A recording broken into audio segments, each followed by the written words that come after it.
So this is a little update for you guys, and I apologize that this is going to seem kind of out of order because of the way it was filmed. I wasn't anticipating on this taking as long as it has, so I kind of jump around a little bit. One other thing to mention, in the beginning of the video, I'm showing the reluctor ring on the Quaif LSD, and what I said F40, I still mean F23, but I was referencing the Saturn view, where the sensor location is different than the Cobalt style. The Cobalt uses a 2-wire, whereas the older style used a 3-wire, which I believe is a Hall effect setup. And the 2-wire system in a Cobalt is going to be magnetic pulse generated, which MPG, which is the same thing on the 2004 Redlines, where they have that little reluctor and they got a 2-wire system. It's no different than, say, like an ABS system, wheel speed sensor. It just has an oscillating pattern that goes higher the faster it goes, so that way it picks up the VSS. So like I said, that's a little bit different. Again, I did not mean to say F40. I still mean F23, but I meant to say 441 in the view. So hope you guys like it. Okay, so before I throw this other case half on, I figured I'd show you guys what I was talking about yesterday.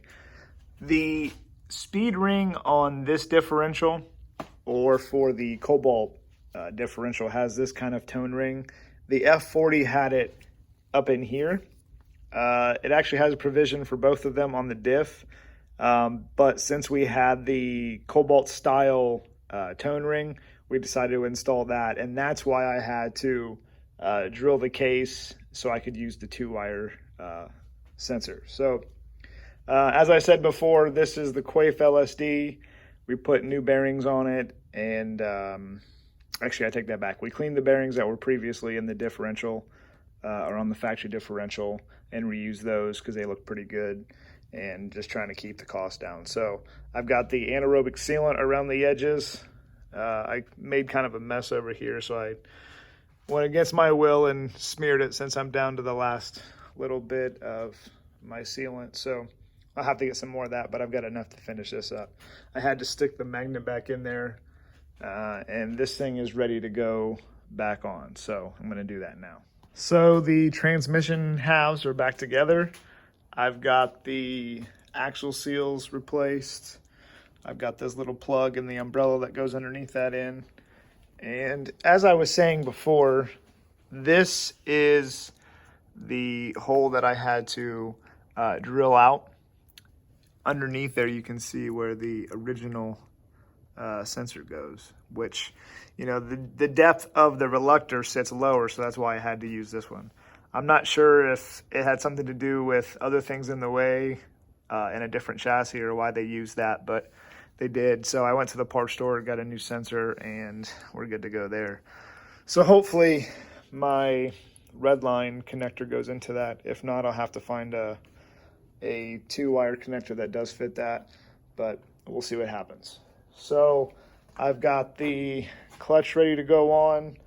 I've got the specs for the flywheel bolts. You should replace those anytime you replace, or actually anytime you pull out the flywheel bolts. If you're going to use the GM ones, they're one-time use, torque to yield. So you have a torque spec, and then you also have an additional 25 degrees that they have to be torqued.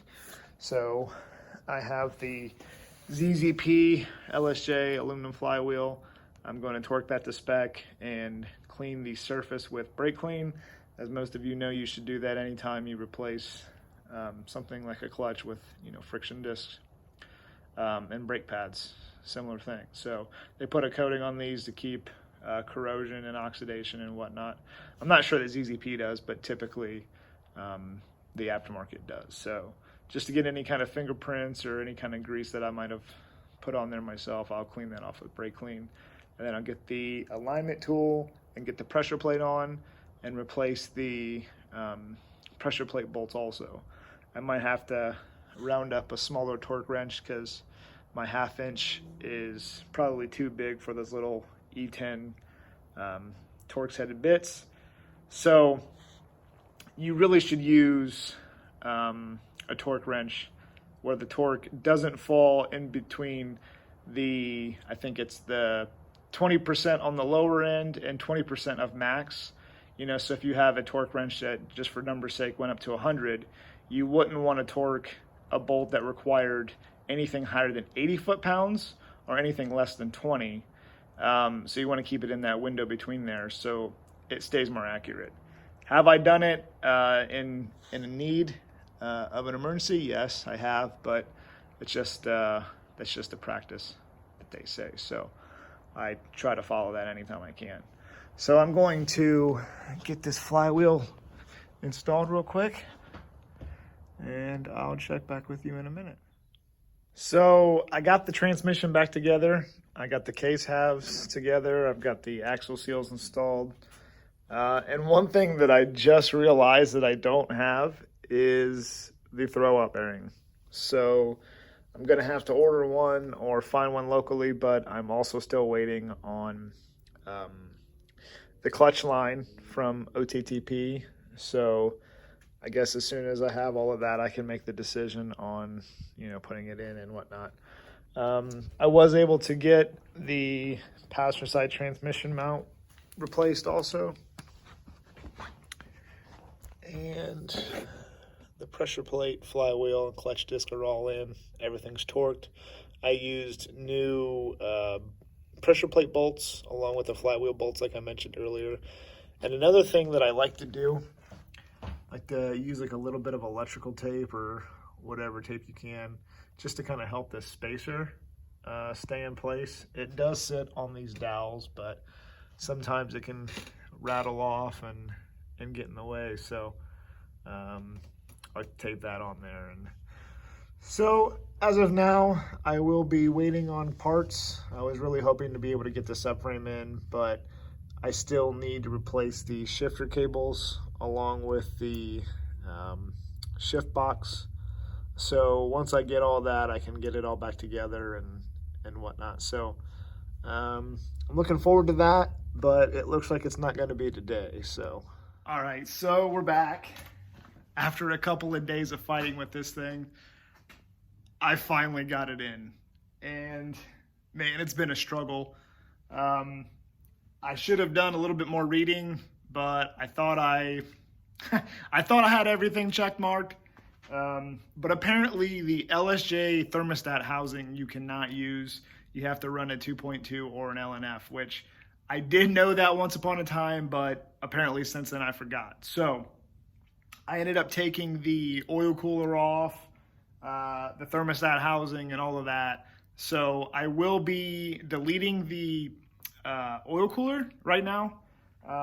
If it becomes an issue, I'll run an external oil cooler, but I'm just going to be looping it and keeping the factory sandwich plate between the oil cooler itself and the block. So that way I still have, a thermostat in there, and I can still run the sending unit and all of that. So no issue there, I don't believe. I will be picking that up today or tomorrow. I had a couple of bungs welded on it, and I got to make a hose, but shouldn't be a big deal. I've made a couple decisions that were kind of last minute, but I'll show you what I'm talking about. Okay, so here is everything that I've taken out. This is, like I said, the factory surge tank, and I'm going to be deleting this part of the oil cooler. I will be running this center plate that actually bolts to the block. That way I can retain the sending unit, and this also has a thermostat in it that opens up at a certain temperature and allows oil to run through the oil cooler. But the good news is this will get rid of, both of these hoses. I can get rid of this surge tank, which I could have done that regardless, but I would have just had to cap off this on the thermostat housing. This is off of a spare that I had. So I'm going to have this cut and welded shut. Both of these, this is for the oil cooler lines. So that'll free up some space in there, make it a little bit nicer and neater to deal with. And as I said, the LSJ thermostat, the lower radiator hose goes in at a side. So the 2.2 actually goes in from this way, I believe.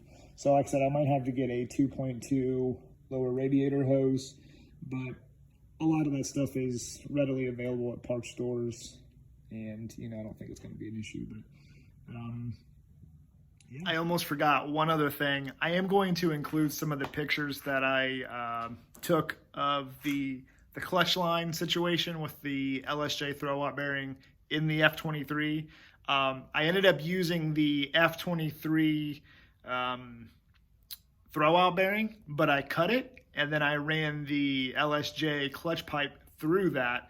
That was kind of a headache yesterday, but I feel like this is a lot more solid option, and I'll insert some pictures in here so you guys can see it. I didn't get any video of it, but it should be self-explanatory. So that's where I'm going to end this one. I got to wait on some parts and get back to cylinder head porting, but this is a good stopping point, and I'm happy with it. I just wanted to get that transmission in after all the fighting that I've done. And, as always, stay safe. Thanks for the support, guys.